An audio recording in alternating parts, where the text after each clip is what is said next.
Hi అండి. Welcome back to our channel. ఎలా ఉన్నారండి? బాగున్నారా? మేము కూడా చాలా బాగున్నామండి. ఇవాల్టి వీడియో వచ్చేసి టిఫిన్స్‌లోకి మంచి హెల్తీ, టేస్టీ చట్నీ అయితే ప్రిపేర్ చేశానండి. అల్లం చట్నీ. టేస్ట్ అయితే వేరే లెవెల్ అండి. అసలు ఏ టిఫిన్స్‌లోకైనా సరే ఇలా గాని మనం ప్రిపేర్ చేసి పెట్టేసుకుంటే ఎప్పుడు కావాలంటే అప్పుడు వేసుకొని తినొచ్చండి. చాలా టేస్టీగా చాలా బాగుంటుంది. మనకి ఎన్ని రోజులైనా సరే నిల్వ ఉంటుందండి అల్లం పచ్చడి. సో ఇక్కడైతే ప్రిపరేషన్ అయితే ఎలా చేసుకోవాలనేది చూపిస్తాను. ఈ వీడియోని ఎవరైనా కొత్తగా చూసినట్లయితే లైక్ చేయండి, షేర్ చేయండి, సబ్స్క్రైబ్ చేసుకోండి, సపోర్ట్ చేయండి. ఓకే అండి. ముందుగా అయితే ఏమేమి కావాలో ఇక్కడ చూసేయండి. ఇక్కడైతే ఒక పావు కిలో అల్లం తీసుకున్నానండి. పైన పీల్ మొత్తం తీసేసుకొని సన్న పీసెస్ ఇలా కట్ చేసుకొని వాటర్లో బాగా క్లీన్ చేసుకోవాలండి. తేమ అనేది ఉండకూడదండి. అసలు కట్ చేసుకున్న తర్వాత వాటర్లో క్లీన్ చేసుకున్న తర్వాత ఆరబెట్టేసుకోవాలండి. ఇక్కడైతే ఎండిమిర్చిని తీసుకున్నానండి. నేను ఎండి కారమైనా తీసుకోవచ్చు. అలాగే ఒక 2 టేబుల్ స్పూన్ల మినప్పప్పు, 2 టేబుల్ స్పూన్ల శనగపప్పు, 2 టేబుల్ స్పూన్ల ధనియాలు, 2 టేబుల్ స్పూన్ల జీలకర్ర తీసుకున్నానండి. ఒక పిడికెడంత చింతపండుని తీసుకున్నానండి. ఇక్కడ ఆల్రెడీ నానబెట్టేసుకున్నాను. ఓకే అండి. ఇప్పుడు స్టవ్ అయితే ఆన్ చేసుకొని కడాయి పెట్టేసుకొని ఒక పెద్ద స్పూన్తో 2 స్పూన్ల నూనె వేసుకోవాలండి. నూనె వేడిన తర్వాత శనగపప్పు, మినప్పప్పు, జీలకర్ర, ధనియాలు వేసుకొని ఒక 5 నిమిషాల పాటు వేయించుకొని ఎండిమిర్చిని వేసుకోవాలండి. ఒక 5 నిమిషాల పాటు ఎండిమిర్చిని కూడా వేయించుకొని అల్లం ముక్కలు వేసుకోవాలండి. ఇప్పుడు ఒక 10 నిమిషాల పాటు బాగా వేయించుకోవాలండి. అల్లం అనేది బాగా వేగాలి పచ్చివాసన పోయే వరకు. అప్పుడు పచ్చడి అనేది టేస్ట్ చాలా బాగుంటుందండి. అసలు ఇలా ప్రిపేర్ చేసి పెట్టేసుకుంటే మనకు టిఫిన్స్లోకి ఎప్పుడు కావాలంటే అప్పుడు వేసుకొని తినొచ్చండి. ఓకే అండి. ఇప్పుడైతే బాగా వేగాయండి. చూడండి స్టవ్ అయితే బంద్ చేసుకొని ఇప్పుడు ప్లేట్లోకి అయితే తీసుకుంటున్నానండి. మొత్తం ఇలాగే తీసి పెట్టేసుకుందాం.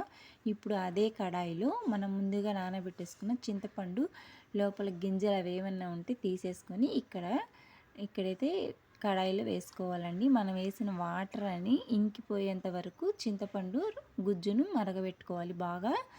ఓకే అండి. ఇక్కడైతే బెల్లం ముక్కల్ని తీసుకున్నానండి. ఒక 6-7 వెల్లుల్లిపాయలు తీసుకున్నాను.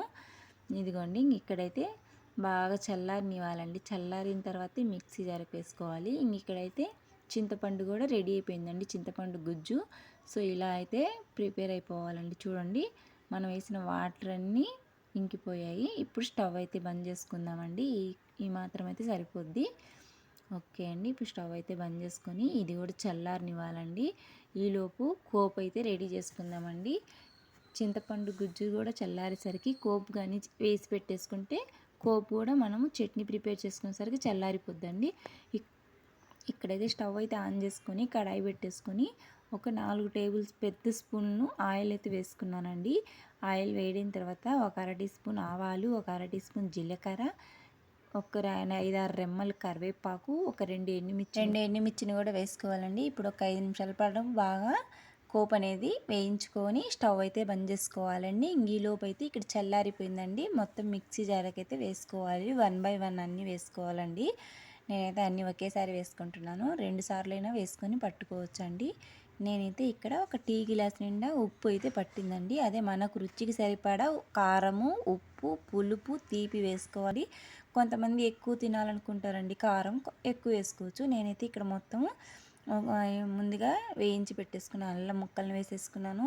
అలాగే వెల్లుల్లిపాయలు వేసుకున్నాను, బెల్లం వేసుకున్నాను, చింతపండు గుజ్జును వేసుకున్నాను, రుచికి సరిపడా సాల్ట్ని వేసుకొని మిక్సీ అయితే పట్టుకున్నానండి. అసలు ఎక్కడ వాటర్ అనేది తగలకూడదండి. వాటర్ తగిలితే మళ్ళీ చట్నీ ఖరాబ్ అయిపోద్ది. మనం ఇలాగే గట్టిగా పట్టుకొని మనకి ఇప్పుడు కావాలంటే అప్పుడు మనము కొన్ని వాటర్ వేసుకొని పక్కన బౌల్లో కొద్ది చట్నీ తీసుకొని కలుపుకోవచ్చండి.